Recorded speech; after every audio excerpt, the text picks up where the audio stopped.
Bom, hoje eu estou fazendo um vídeo sobre esse livro aqui, chama Mindset, a nova psicologia do sucesso, e é da autora Carol S. Dweck. Ele foi escrito em 2006 e eu acho muito aplicável, né, hoje em dia, em 2024. Foi me emprestado por uma amiga que eu gosto muito e ela falou muito bem desse livro e eu me dediquei nele nos últimos dias e realmente me despertou muitas ideias que eu venho colocar aqui. Dessa vez eu fiz um pouco diferente, eu não vou citar sobre tudo que eu achei interessante, dividi ele em uma publicação com algumas páginas e vou falar sobre as outras mais curtas para o vídeo não ficar tão grande, apesar de que sempre fica grande. Eu escrevi algumas coisas e vou começar por elas. Tá? Às vezes a gente parece ser frio e sente uma necessidade de findar um contato social, um determinado contato social. Então a gente parece que tem pressa de terminar aquele mínimo contato social ali que a vida faz necessário, né? Pode ser no trabalho, pode ser um relacionamento de alguma atividade que a gente desempenha, né? E o livro me mostrou que às vezes isso tudo é o medo do julgamento da outra pessoa indiretamente envolvida ou de terceiros. E a gente pode chamar isso apenas de timidez. Às vezes a gente está tímido por causa dessas questões externas de opiniões. Então a gente tem pressa de findar alguns relacionamentos e isso acarreta na timidez. E a timidez faz a gente parecer que a gente está desinteressado, né? Quando na verdade muitas vezes não é. Sobre as amizades, eu coloquei o seguinte, que a gente acha que os amigos são quem a gente pode contar os fracassos, nossos problemas. Mas você já pensou em quem vem em sua mente para contar suas vitórias ou algum sucesso que você teve? Porque realmente esse é o desafio, acho que atual das amizades, sabe? Para desabafo, as amizades têm sido muito companheiras. Mas quando a gente vai colocar alguma questão vitoriosa, alguma questão concreta, parece que as pessoas deixam muito a desejar, sabe? E aí às vezes nós com outras pessoas também. Então, existem pessoas que são brilhantes de conviver, mas parece que temos que estar sempre no sentido menores ou iguais a elas, no máximo, para a gente ser aprovado. Qualquer qualidade extra sua, ou ela é podada ou ela é ignorada pelas pessoas. Então, é um ponto que eu achei muito interessante colocar aqui, para que a gente melhore como amigos e procure bons amigos também. Tem uma questão que eu discordei do livro e gosto de colocar essas questões com a maior clareza possível. Nunca como uma afronta, mas como uma ideia de uma visão de mundo diferente. A autora divide que a divisão do mindset fixo e o mindset de crescimento é que pode ser definido na nossa reação ao se relacionar com outras pessoas. Bom, ela fala que quando a pessoa está já interiorizada com o mindset de crescimento, ela vai se curar da necessidade de culpar alguém. Ela vai descartar ideias de defeitos de personalidade, né? E ela vai ver a vingança como desnecessário. Ok, perfeito, é o ideal. Mas aí ela coloca que quando a pessoa ainda está com um determinado mindset fixo, tudo que não está nessa tabelinha vai se concretizar. Então, ou seja, a pessoa vai culpar a outra pessoa, ou se culpar, ela vai sempre pensar nos defeitos de personalidade de uma das partes ou das duas, ou ela vai sempre ser vingativa. E eu discordo desse ponto, porque eu acho que existem reações paralelas, sabe? Apesar de concordar que o mindset de crescimento faz a pessoa reagir completamente bem, mas quando a pessoa não reage completamente bem, tem diversos pontos que ela pode estar boa em um determinado aspecto e ruim em outro, e precisa melhorar em outra. Então, por exemplo, quando ela vai lidar com a ruptura de um relacionamento, né, é você versus a outra pessoa. Quando você decide pela culpa. Então você vai culpar outra pessoa ou você vai se culpar em excesso. E esse é um problema isolado. Já é diferente de quando você acredita nos defeitos de personalidade. Porque uma coisa é você culpar outra pessoa, outra coisa é você acreditar que não deu certo por causa das personalidades incompatíveis. Não tem nada a ver com culpa. E sim com uma crença sua de que era impossível dar certo por causa da sua personalidade, ou por causa da personalidade dela. E isso não é sobre culpa. Isso é sobre você acreditar que existe uma incompatibilidade de personalidades. Então a pessoa pode estar num estágio de vamos dizer, como a autora gosta de enfatizar, de um mindset fixo, de acreditar demais nos defeitos de personalidade, e que eles não são mutáveis na cabeça da pessoa, mas ela pode não acreditar no excesso de culpas. Ela pode levar isso numa boa. Então, ela pode estar, vamos dizer assim, num mindset de crescimento dessa questão de não culpar-se ou culpar a outra pessoa em excesso, mas ela pode ainda estar num mindset fixo em relação às crenças de personalidades limitantes, certo? E aí a vingança, que é o terceiro ponto que ela enfatiza, eu acho que é só o resultado de uma convicção, na minha opinião, errada, de que a personalidade é o defeito e que a culpa é só de outra pessoa. Então, o defeito de personalidade e a culpa sempre pertence à outra. E aí que você vai ter combustível para uma vingança, né? Quando não é positivo para ninguém, né? Então, baseado nisso, né, a gente entende que a mudança da mente, né, ela até coloca isso no texto, que não é uma cirurgia definitiva, né? Então, que as crenças novas, né, elas vão ficar do lado das antigas, né? E aí, toda hora que a gente vai usar nosso raciocínio, nosso intelecto, a gente vai ter que fortalecer a escolha, né? A gente vai ter os dois tipos de crença e a gente vai ter que fortalecer uma escolha na hora de utilizar, né? Então, por isso que é um processo lento, não decide sua vida, né? Essa questão de mudar o seu pensamento, né? Eu separei alguns trechos do livro, então eu gostaria de ler eles, pequenos trechos que eu achei muito interessante, tá?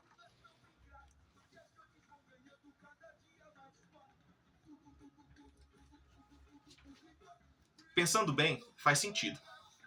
Se você acreditar que é capaz de se aperfeiçoar, assim como fazem os que adotam um mindset de crescimento, estará aberto a informações exatas sobre suas capacidades atuais, ainda que não sejam lisonjeiras. Além disso, se estiver orientado para o aprendizado, como estão essas pessoas, terá necessidade de informações exatas sobre sua capacidade, a fim de aprender com eficiência. No entanto, se qualquer dado sobre suas preciosas características forem vistos como boas notícias ou más notícias, como ocorre com as pessoas de mindset fixo, é quase inevitável que aconteçam distorções. Alguns resultados serão enaltecidos, outros desprezados, e você acabará sem realmente se conhecer. Ou seja, se libertar um pouco da ideia do bom e do ruim, do certo e do errado, em relação a como a gente, né, é avaliado pelas outras pessoas, né? Porque só assim a gente vai saber realmente no que a gente precisa melhorar, no que a gente precisa realmente investir, né, nosso tempo de qualidade, né? Então, a gente vai estar sempre aberto, né? E não descartar as coisas, mas não levar essas coisas muito pro pessoal, né? Porque são visões. Outra parte que eu gostaria de enfatizar é um trecho que ela fala sobre desenvolver-se além do possível. Bom, fala assim: às vezes as pessoas de mindset de crescimento se esforçam tanto que realizam o impossível. Em 1995, o ator Christopher Reeve caiu de um cavalo, quebrou o pescoço, a medula espinhal se separou do cérebro e ele ficou completamente paralisado do pescoço para baixo. A ciência médica disse: sinto muito, adapte-se a isso. Reeve, entretanto, iniciou um extenuante programa de exercícios que exigia a movimentação de todas as partes do seu corpo paralítico por meio de estímulos elétricos. Porque não poderia aprender a se mover novamente? Porque seu cérebro poderia voltar a transmitir ordens a que o corpo obedeceria? Os médicos advertiram de que não havia jeito e que o resultado seria decepção. Já tinham visto outras pessoas na mesma situação, e não era um bom sinal para sua adaptação. Mas, na verdade, o que mais ele poderia fazer com o tempo que tinha diante de si? Haveria um projeto melhor? 5 anos depois, Reeve começou a recuperar os movimentos. Primeiro aconteceu com as mãos, depois os braços, em seguida as pernas e finalmente o tórax. Estava muito longe da cura, mas os exames cranianos mostraram que seu cérebro novamente mandava sinais para o corpo e o corpo reagia. Ele não apenas ampliou sua capacidade, mas mudou completamente a maneira pela qual a ciência vê o sistema nervoso e seu potencial de recuperação. Ao fazer isso, abriu um novo panorama para a pesquisa e uma nova via de esperança para as pessoas portadoras de lesões de medula espinhal. Ou seja, sempre que o mundo diz que a gente não pode, que não é possível, né, a nossa persistência ela vai sempre mandar uma mensagem para outras pessoas. A gente persistir, a gente se recuperar, se adaptar, sim, também se adaptar a uma nova fase, né? Não que as coisas possam ser iguais, mas as coisas não precisam ser tão ruins quanto se pintam, geralmente, né? Então, a descrença de muitas pessoas e descrenças nelas próprias faz com que elas fortaleçam as estatísticas ruins. Então, quando a gente se dedica muito numa recuperação, né, todos nós que já passamos por isso, principalmente físico, a gente percebe o quanto nosso corpo é poderoso e que a gente pode sim voltar a executar muitas coisas ou até fazer coisas que a gente não conseguia antes, né, se a gente tiver a determinação, né, a disciplina necessária e a coragem, né, para se mover novamente e lutar com aquilo ali, mesmo que não tenha precedentes, né, de sucesso, a gente pode ser o primeiro, né? Outro trecho que eu selecionei é este.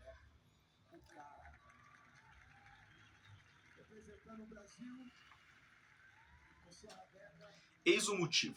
Quando se evoca o estereótipo, a mente das pessoas se enche de pensamentos que as distraem. O secreto receio de confirmá-lo. As pessoas, em geral, nem sequer percebem, mas não lhes restam poderes mentais suficientes para fazer seu melhor no teste. No entanto, isso não ocorre com todos. Assim, acontece principalmente com as pessoas de mindset fixo. Os estereótipos atacam-nos quando pensam em termos de características permanentes. Os estereótipos negativos dizem: você e seu grupo são permanentemente inferiores.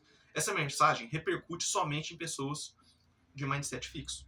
Assim, no mindset fixo, os estereótipos, tanto positivos quanto negativos, perturbam a mente. Quando você recebe um rótulo positivo, receia perdê-lo, ao receber um negativo, receia merecê-lo. Quando as pessoas têm um mindset de crescimento, o estereótipo não perturba o seu desempenho. O mindset de crescimento reduz a agressividade do estereótipo e dá a elas mais capacidade de reação. Essas pessoas não acreditam na inferioridade permanente. E se estiverem efetivamente em posição inferior, nesse caso se esforçarão mais e procurarão se equiparar. Ou seja, a torcida é a torcida. Faz seu jogo. Então, não se abalar com as críticas e nem se enaltecer com os aplausos, né? A vida é muito sobre isso, né? A gente fazer acontecer e deixar o estereótipo como um detalhe. Se a pessoa te acha capaz demais, é ela que acha. Se a pessoa te acha incapaz de alcançar como uma questão permanente, é ela que acha. E às vezes pode ser todo mundo que acha, mas o que importa é como a gente reage a isso. E muitas vezes, como diz aqui, é não reagir a isso.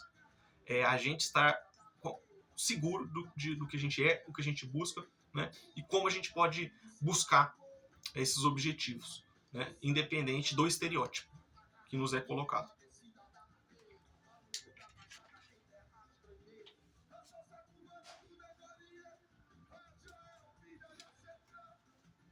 Forte adequação. Eram capazes de conservar esse sentimento, mesmo quando muitos estereótipos negativos se manifestavam. Uma das pessoas falou assim: numa turma de matemática, foi dito às alunas que haviam errado, mesmo quando não era o caso. Na verdade, estavam fazendo as coisas de maneira inovadora. Isso era um absurdo. O professor era culpado por não ver o raciocínio correto das alunas. O fato não teve maior importância porque estávamos trabalhando em grupos e foi possível nos apoiarmos. Debatíamos entre nós mesmas nossas ideias mais interessantes. Essas reações estereotipadas as preocupavam, como deve ser. Mas mesmo assim se sentiam à vontade consigo mesmas e confiantes quanto à sua reação num contexto matemático. E eram capazes de reagir. Mas as de mindset fixo se sentiam cada vez menos à vontade à medida que transcorria o semestre. E quanto mais percebiam a presença de estereótipos na turma, menos à vontade se sentiam com a matemática. Uma disse que sua sensação de adequação diminuía porque era desrespeitada pelo professor quando ele comentava que foi um bom palpite sempre que eu dava uma resposta correta na aula. O estereótipo de baixa capacidade tomou conta delas, as definiu e roubou-lhes a tranquilidade e a confiança. Não estou dizendo de forma alguma que a culpa seja das alunas. Os preconceitos são um problema social, profundamente arraigado, e não quero culpar suas vítimas. Digo simplesmente que o mindset de crescimento ajuda as pessoas a considerar o preconceito aquilo que ele realmente é, a opinião de outros sobre elas, e a confrontá-lo com sua capacidade e sua confiança intactas.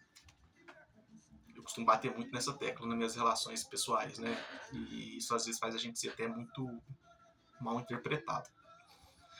Uma coisa são os preconceitos, uma coisa são as coisas que jogam o ser humano para baixo. Isso é fato, isso existe. Não quero pregar de maneira nenhuma que isso seja uma coisa da cabeça das pessoas. Não, isso existe, isso é concreto.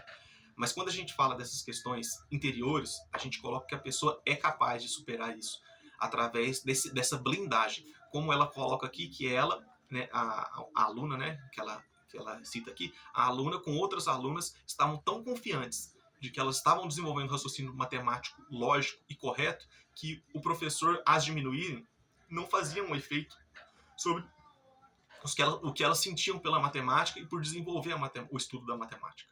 Enquanto que as outras se deixavam levar por essa questão, talvez aqui, né, questão até de um preconceito de gênero, né, que ele colocava que foi um bom palpite, quando ela falava com toda certeza o que ela havia estudado, né, e talvez, né, pelo que deixa entender aqui, que se fosse um aluno homem, ele teria falado, está certo, parabéns, é isso, né, então essas questões, elas vão realmente incomodar sempre.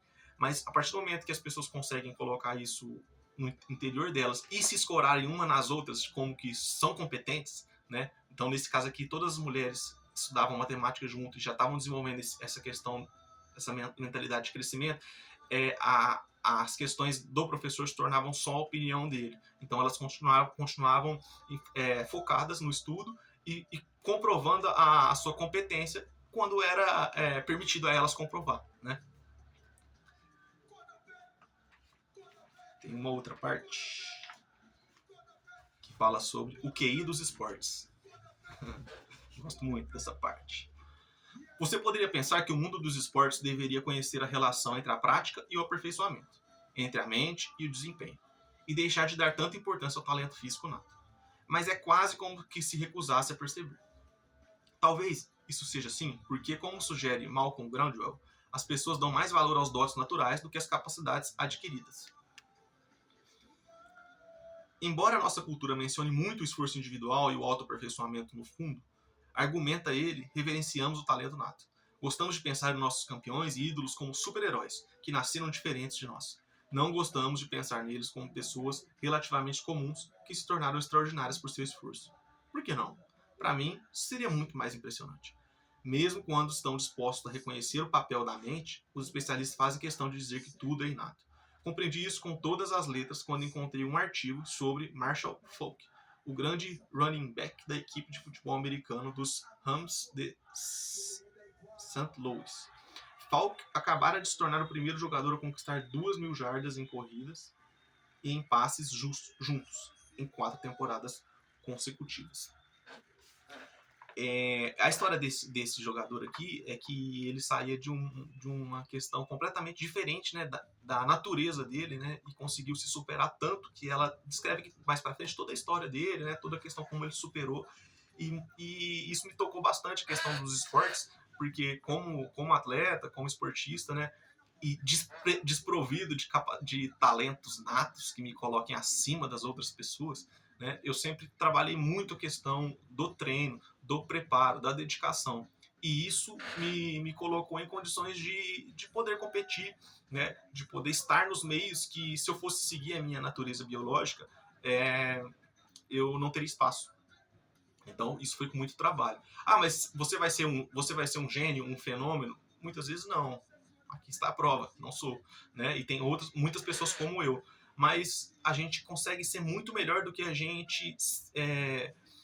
do que se a gente se conformasse em não poder alcançar, não poder estar em um meio, não poder participar, não poder competir, né? Não poder estar onde a gente quer. E o trabalho duro, o treino, a constância trazem essas características que a gente pode nos tornar muito bons, e inclusive há casos de pessoas excepcionais que treinaram muito. Esse dia eu vi um vídeo do Oscar Schmidt, jogador de basquete brasileiro, e ele falando sobre isso, de que a natureza dele só o favoreceu com a altura, mas todas as aptidões ele teve que desenvolver com muito trabalho. né? O Michael Jordan também, que eu gosto bastante, já vi muitas histórias de que era o que mais treinava, enquanto craque, né? Então dá pra gente se fortalecer muito com o trabalho, não só com as questões inatas, né? E apesar de que na boca popular sempre o inato vai ser o fantástico, mas tudo bem, a gente tampa o ouvido, segue trabalhando. Outra parte é essa aqui. Jack Joyner Kearse estimulou-se durante um ataque de asma por ocasião do último campeonato mundial. Estava em meio a uma prova de 800 metros, a última do heptátlon, quando percebeu que o ataque estava próximo. Instruiu ela a si própria: continue movendo os braços. Não vai ser muito forte, portanto continue. Você pode conseguir, o ataque não vai ser muito forte. Você tem ar suficiente, já está na frente. Corra o máximo que puder nesses 200 metros finais, Jack. Foi dando as instruções a si mesma até chegar à vitória. Tenho de dizer que esse foi meu maior triunfo, considerando as adversárias e os problemas que tive. Se eu realmente queria ganhar, tinha de reunir as forças.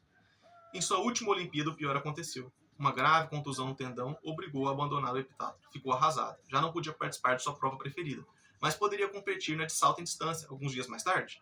Os primeiros 5 saltos apontaram para uma resposta negativa. Ela não estava sequer próxima do nível necessário para obter uma medalha, mas no sexto conseguiu a medalha de bronze, mais preciosa do que as de ouro que já tinha. A energia para aquele sexto salto veio de todas as minhas decepções ao longo dos anos. Juntei todas as minhas dores e as transformei em um desempenho poderoso. Fantástico, né? Tanta pancada que a gente toma, tanta dificuldade, tanta dedicação, na maioria das vezes não reconhecida. Quando a gente consegue concentrar isso em um ato esportivo, a gente lava a nossa alma, a gente se emociona bastante, e é isso que a gente sente quando a gente vê esses atletas, quando conseguir alcançar alguma coisa com toda a força interior, né, e dedicação e merecimento. É fantástico, fantástico. Que história, né?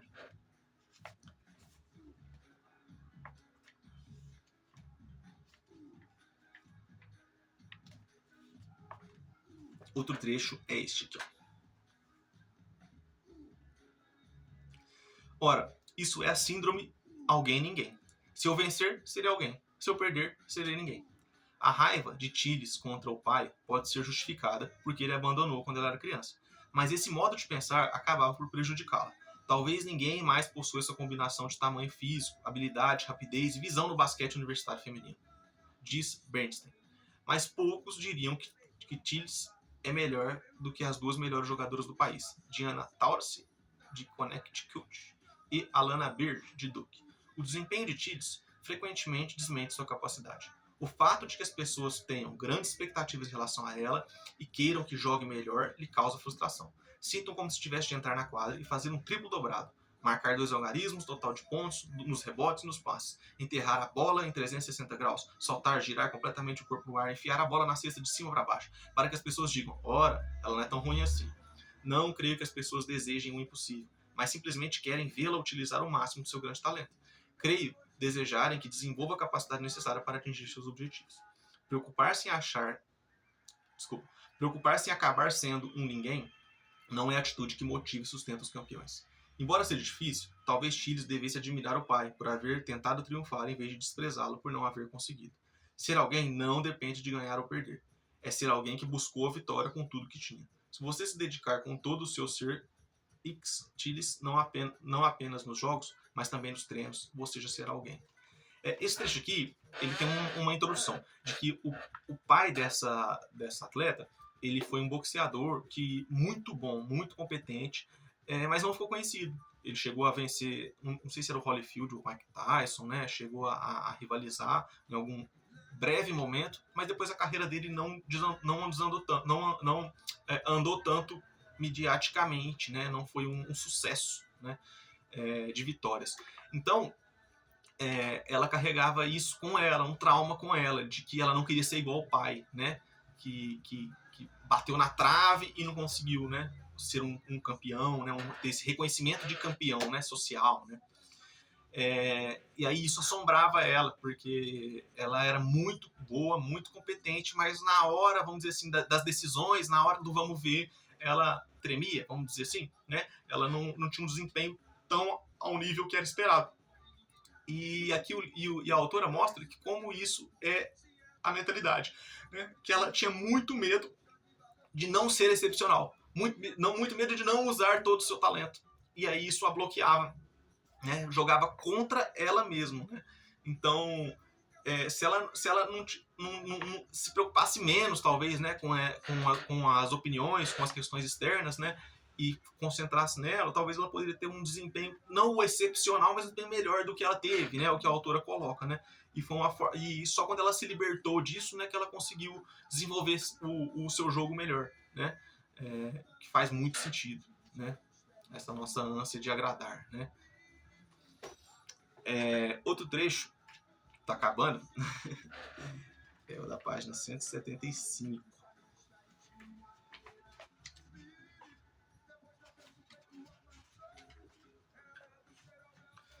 Fala sobre desenvolver-se no relacionamento. Quando as pessoas entram em um relacionamento, encontram um parceiro que é diferente delas e não sabem como lidar com as diferenças. Num bom relacionamento, elas desenvolvem a sua capacidade e à medida que o fazem. Ambos crescem e o relacionamento se aprofunda. Mas para que isso aconteça, é preciso que ambos sintam que estão do mesmo lado. Laura teve sorte. Podia ser egoísta e manter-se na defensiva, gritar e fazer cara feia, que James nunca tomava isso em termos pessoais, e sempre achava que ela estava presente quando precisava dela. Por isso, quando ela se alterava, ele a acalmava e fazia com que falasse sobre o problema. Com o tempo, ela aprendeu a deixar de gritar e fechar a cara. À medida que a atmosfera de confiança aumentava, cada um começou a se interessar vitalmente pelo desenvolvimento do outro.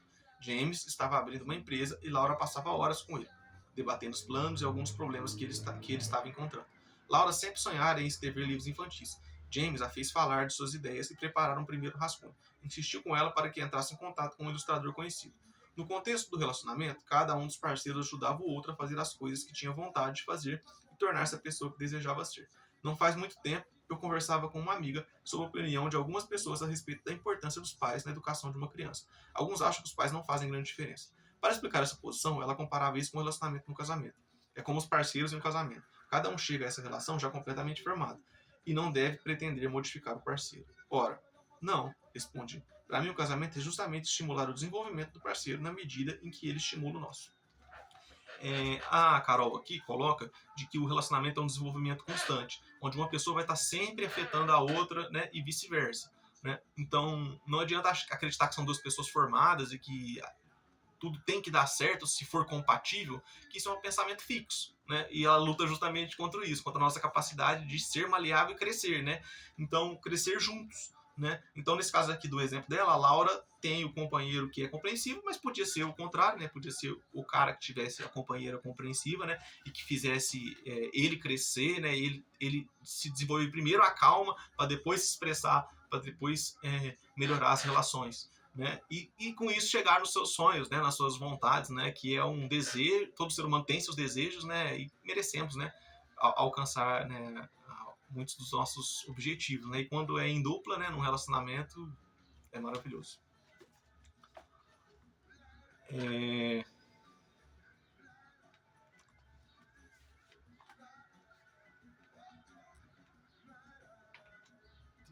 214.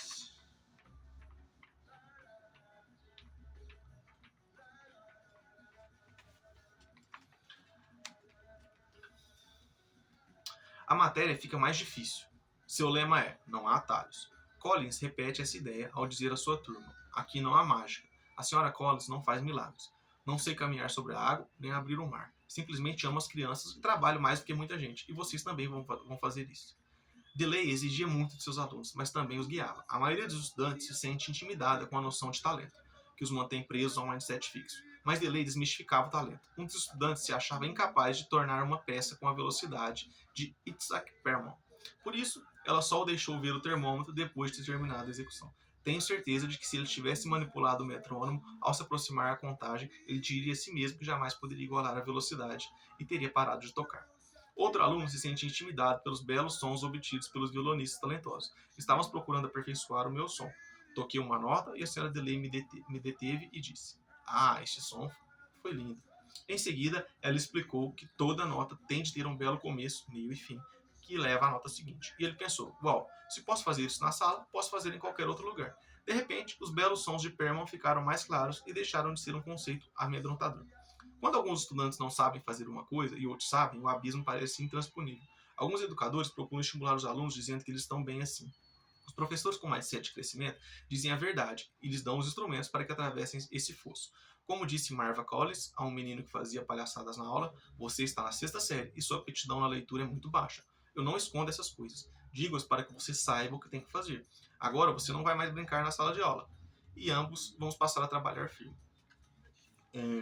Esse trecho como educadora, né, como professora, é muito valoroso, né, de você não esconder a verdade, né, do seu aluno, né, da sua aluna, de que não está num nível bom para ela, né, que ela pode mais, que a pessoa pode chegar mais, se conseguir se dedicar mais, né, mas ao mesmo tempo ser o braço sustentador disso, né, ser quem fornece meios para que a pessoa melhore, né, não simplesmente a crítica pela crítica, né, que é isso você já está completamente fora do papel de professor, né.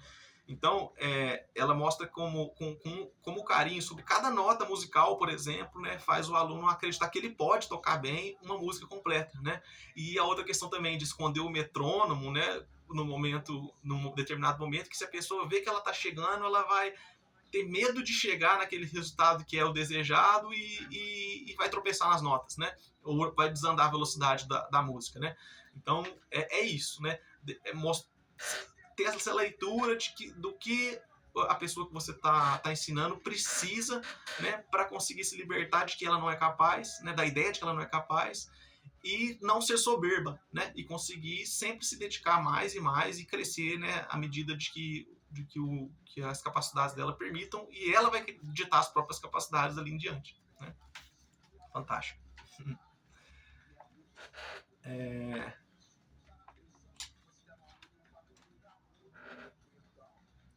236.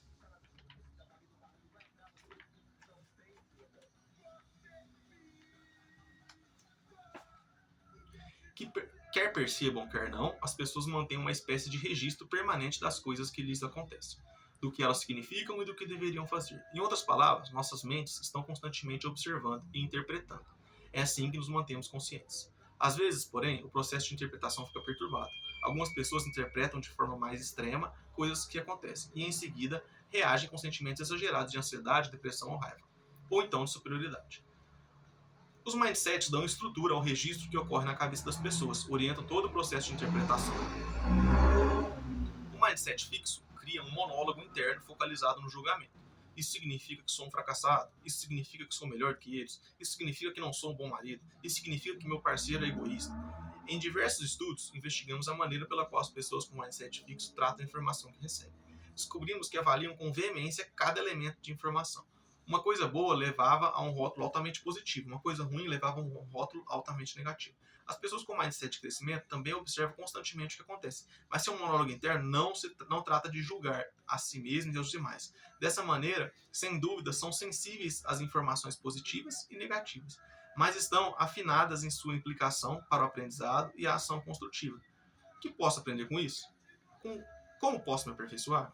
Como posso ajudar meu parceiro a fazer melhor? Esse é o último trecho que eu selecionei e ele tem muito sentido nas questões dos rótulos, né? Como cada ação, cada momento faz a gente rotular e isso dá uma força gigantesca para os próximos momentos, né? Da nossa discussão, ou da nossa atividade, né? Ou da nossa carreira, né? Então, quanto menos a gente conseguir rotular, mais a gente vai conseguir ser assertivo na questão de focar no que precisa ser melhorado, né? Ou no que precisa ser encarado, que é uma realidade de outra pessoa ou de outro local, para que a gente não sofra tanto, né? Mas sem esse peso de que as coisas são fixas, né? Então a gente vai procurar caminhos para a gente conseguir superar isso, né? E ela fala que cada vez que a gente se mantém consciente, né? A gente vai fazer um processo de interpretação menos perturbado, né? Que não vai terminar em ansiedade, não vai terminar em raiva, né? Ou superioridade, né? Coisas boas ou superioridade como se fosse uma coisa boa, né? Exemplo, né? Mas assim, você se achar bom, mas que também vai ter um efeito ruim, porque aí você vai se achar superior, né? Então, todas essas questões fixas vão trazer consequências negativas e é o que a gente não quer. Então, coisas com variáveis, interpretações variáveis vão trazer mais paz para as nossas buscas, né, para os nossos trabalhos. Bom, para fechar, eu queria falar que uma coisa que eu ia falar até no começo, mas deixei de falar depois, porque imaginei que quem tem... eu ia falar sobre a questão do rótulo, né, do livro. O nome chama Mindset, né, ou Psicologia do Sucesso, né, coisas que muitas pessoas, né, têm aversão, né, atualmente falam essa questão dos coaches, né, de coisas que não tem aplicabilidade, né, ou que é uma ilusão. Então eu ia defender um pouco a autora, né, usando sobre esses termos que ela usa no começo do vídeo, né, mas depois eu decidi que quem não tiver interessado, tudo bem, né. Eu mesmo tive uma certa resistência, né, a esse nome, né, a essas questões, por minha personalidade, de acreditar que muitas coisas são muito inacessíveis no país que a gente vive, né, dependendo da família que a gente vem, dependendo das condições econômicas que a gente nasce. Então, eu sei que muita coisa é inaplicável, sim. Então, tem fundamento esses preconceitos, né, que as pessoas têm. Então, eu mesmo tive o preconceito, né, mas através da leitura eu quebrei essa barreira e consegui interpretar o que a autora quis colocar, independente do rótulo, de como ela chama, né? Então, por exemplo, ela fala que o mindset fixo, né, pode ser um comportamento fixo, né? Se a gente não quiser usar esse termo, né, que te traz alguma dificuldade de lidar com esse termo, né, por associar coisas que são inaplicáveis, né? Mas é simples.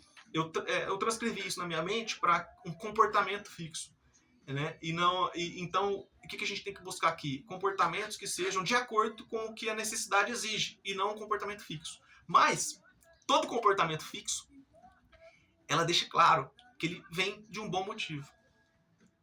Tá vendo? Então, em um momento precedente na nossa vida, a gente precisou ser assim, né? Então, até mais que isso, essa foi a fórmula da nossa conquista, da nossa autoestima, ou do respeito de outras pessoas. Então a gente precisou construir esse tipo de comportamento. Então agora a gente não vai jogar ele fora. A gente vai fazer reparos nesse comportamento para as novas situações que a vida nos coloca, né? Sem achar que estava tudo errado, sem achar que o mindset fixo, tudo que o mindset fixo me traz não presta, né? Ou tudo que o comportamento padrão que eu tenho me traz é ruim, é errado. Não, né? Porque isso ajudou a construir isso aqui, aonde a gente está agora, como a gente como a gente se fez na caminhada. Então, agora a gente vai crescer, né? Mesmo que em algumas coisas a gente tenha que ir contra o que a gente já foi, né? Pelo momento novo que a gente vive, né? Então, tem até um erro constante que ela cita no livro, que ela fala que a gente muitas vezes acredita que não é necessário tanto esforço se você for realmente bom, né? Que os testes de aptidão, né? Essas coisas enfatizam essas coisas, que a gente tem que fazer uma coisa que a gente tem facilidade, que, né, aquilo ali é a nossa aptidão, mas não é tão correto, porque senão a gente não estimula o nosso crescimento, né? Intelectual, espiritual, né? Então, ela até fala que uma tática, né, para quando a gente tiver comportamentos fixos que estão nos prejudicando, né, a gente dá um nome para nossa personalidade de reações fixas, né? Então, você escolhe um nome qualquer, ela chama de fulano de tal lá, sua personalidade fixa, né? E aí você vai dialogar com ela, né? Você vai falar, sempre que você sentir que está aproximando aquele comportamento, você vai falar assim, com ela, né? Antes de tentar definir os acontecimentos, né, que atiçam esse despertar dessa personalidade fixa, né? Você vai ter que tentar entender o que faz, né, você agir assim, né? O que desencadeia, né, esses sentimentos, essa vontade de agir fixamente, né? Por que, né, que essas coisas desencadeiam em você, essa personalidade de você, né? Escutar o que essa voz dessa personalidade sempre te fala, né, para como você proceder, e aí através desse sentimento, né, você digerir isso e não precisar agir como a sua personalidade fixa quer que você haja, né? Então você ter esse diálogo com ela, né? Então eu fiz esse trabalho tudo, não vou expor, é uma coisa muito pessoal, né? mas cada um fazer esse trabalho com você, né? De definir essas coisas, né? Como você age e usar isso como um escudo seu mesmo, né? Para não agir sempre da mesma maneira, né? E realmente ter um comportamento de crescimento, né? Que é o que ela chama de mindset de crescimento. Eu chamaria de comportamento de crescimento, né? Que é uma coisa que vai nos colocar sempre à frente, né? Sempre à frente, né? A gente vai estar sempre melhorando. Bom, é isso sobre o livro. Ficou muito grande o vídeo, mas quem tiver paciência, eu acredito que traz algumas ideias interessantes. E recomendo a leitura dele, claro. Sempre é melhor à frente.